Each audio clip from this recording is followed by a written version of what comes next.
The Toronto Raptors were one of the comeback teams of the year for 2022. After not making the playoffs in 2021, they finished last season with a record of 48-34, bringing on this new positionless type of basketball led by one of the most underrated players in the NBA, Pascal Siakam, and Rookie of the Year, Scotty Barnes. Now, with that being said, it's just been reported that some of the players are not exactly happy with their role going forward. So for today's video, we are going to figure out what exactly this Raptors team needs to do to come back and contend for a championship next NBA season. Yo, what's going on, guys? Crispy Flakes here. So I gotta start off this video by saying that when it comes down to the Toronto Raptors fan base, you guys are one of my favorites when it comes down to the entire NBA. And the reason is because you guys are so dang passionate about your squad, but also at the same time too, there's like this loyalty to it too, man. I mean, you love your players and you do not want to let go of your players simply for nothing. I will promise you this video is not about that. I'm not going to say, you know, give up Pascal and OG and Freddie and all those dudes. Like, I recognize that this Raptors team last NBA season, they essentially really were a comeback team. And I said that, you know, to start the season off last year, that I knew they were going to bounce back. I knew that their situation, you know, not being able to play in Toronto and stuff like that because of COVID was a big reason of why they just weren't good this season before, which ultimately landed them the pick that got them Scotty Barnes, right? But with that being said too, you know, you don't want to become complacent about your team and just act like there's no issues with it whatsoever, because that's also very dangerous and that will allow you to essentially end up in no man's land and never really progress as a franchise, right?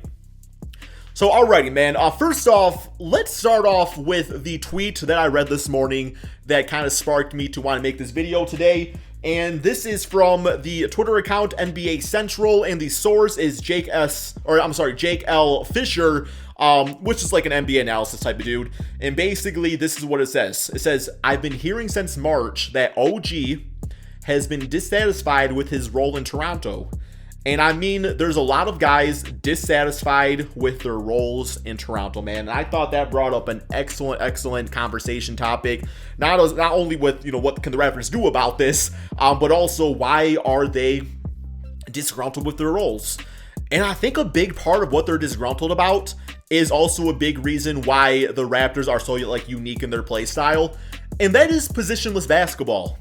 You know, you look at this Raptors team, it's quite easy to say, you know, just looking at the roster on paper, that they got one too many forwards. You know, between Scotty Barnes, OG, and Pascal Siakam, those are three forwards in my opinion. Can those guys play other positions and have great success? Yes, they can.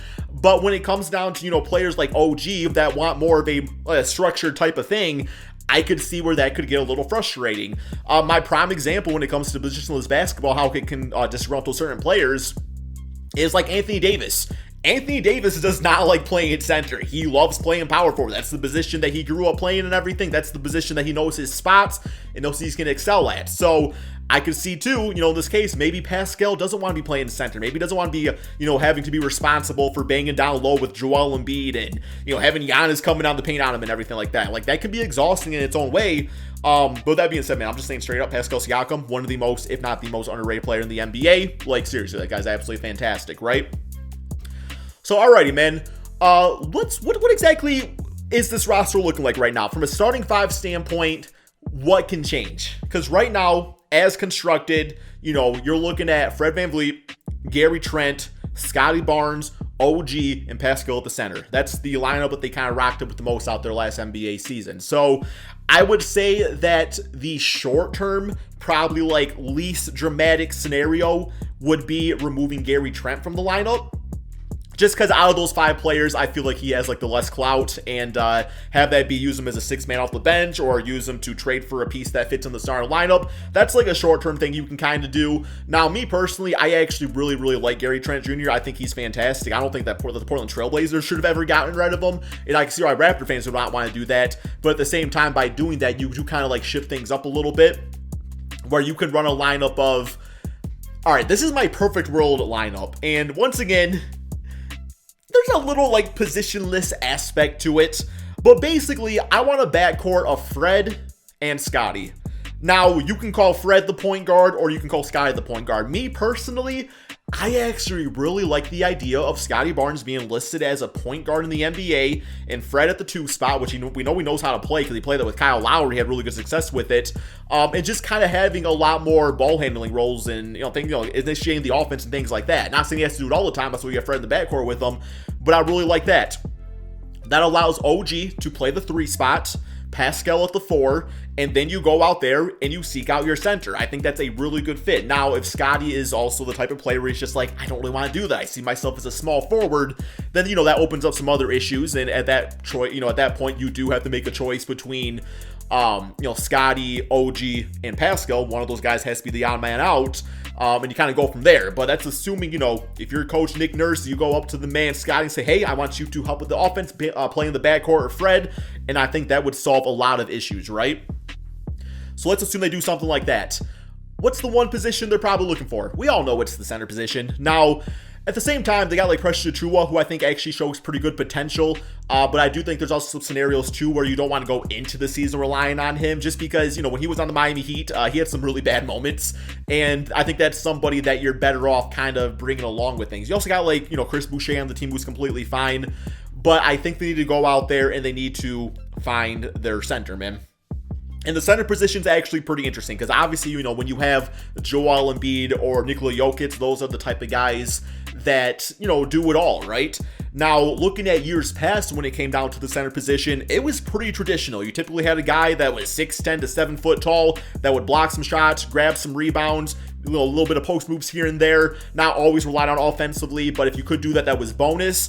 But now it's come to the point where the center position, I feel like that's where you have like the most like flexibility with like what type of like specialty player you have right there. Have that be, a guy like Miles Turner that can stretch the floor but also block some shots, or have a guy like, I don't know, man, like a Jonas Valanciunas that kind of can shoot a little bit but typically sticks to around the basket, something along those lines, right?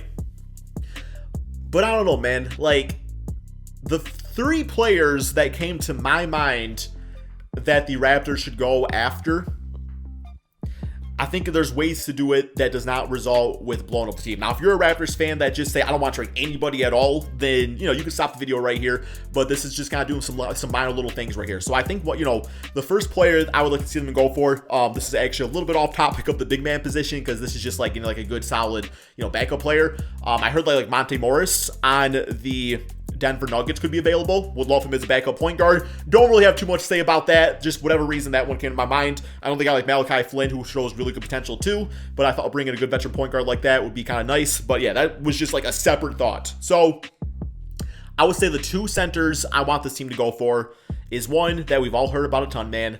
Miles Turner is such a perfect fit with what this Raptors team needs. And I think the way you can do that, for one, we do know that the Pacers are in a rebuild mode by trading away Sabonis, but I think you can get them by doing something along the lines of a straight up trade of Gary Trent for Miles Turner. Now, you might have to include some picks based off of how you like the trade and kind of balancing things out, some salary stuff and everything, but I think overall it's a pretty solid trade because what the Pacers get is they get, a top-notch scorer in Gary Trent to pair in the backcourt with Tyrese Halliburton. That's absolutely perfect. And then the Raptors get their 3-and-D type of center that is not going to clog up the paint for Pascal Siakam attacking, but also could take on the responsibilities defensively of handling some of those other players. Miles Turner could be more of a stationary type of player where Pascal likes to kind of get around on offense and everything. So I think that works out pretty perfectly. So yeah, straight up trade, Gary Trent, Miles Turner. I think it's something like that done. The other player that I would really like them to go after is actually somebody that was on this team before. No, not Jonas Valanciunas, although for the right price, that actually wouldn't be a bad fit if you're asking me. But no, man, another player that was on this team before, Jakob Poeltl of the San Antonio Spurs. I think just having that brick wall, he's going to be on the inside. He's going to improve your defense, and you have all these scorers around him, I think could also be pretty beneficial too. I don't know Jakob Poeltl's complete situation. I don't know if I would give up Gary Trent for him, but I do think, some draft picks or maybe some bench pieces like that could definitely be enticing for the San Antonio Spurs. But yeah, I do not have an actual trade down for that one, man. But when it comes down to it, Raptors, very talented basketball team. I would not just blow up the franchise, go into a full-on rebuild. They do not need to do that. They are in a situation where they can consolidate and maybe, move a few pieces here and there, but the foundation of the team is there. And I just think a few small little tweaks can really have them, man. Like, if I'm being honest, if Scotty Barnes continues his development, they could be a conference finals team next season, man. Like, I don't see any reason why they couldn't be. I'm not saying they're my favorite to get that far, but what I am saying is that the Eastern Conference just seems so wide open these days that I could see a few, kind of switches getting them to that position, man. So what do you guys all think? Let me know in the comment section below. What do you think about this Raptors team? What type of moves should they make? Should they just keep it how it is and go from there? Y'all let me know. Thank you all so much for watching, and peace out, my friends.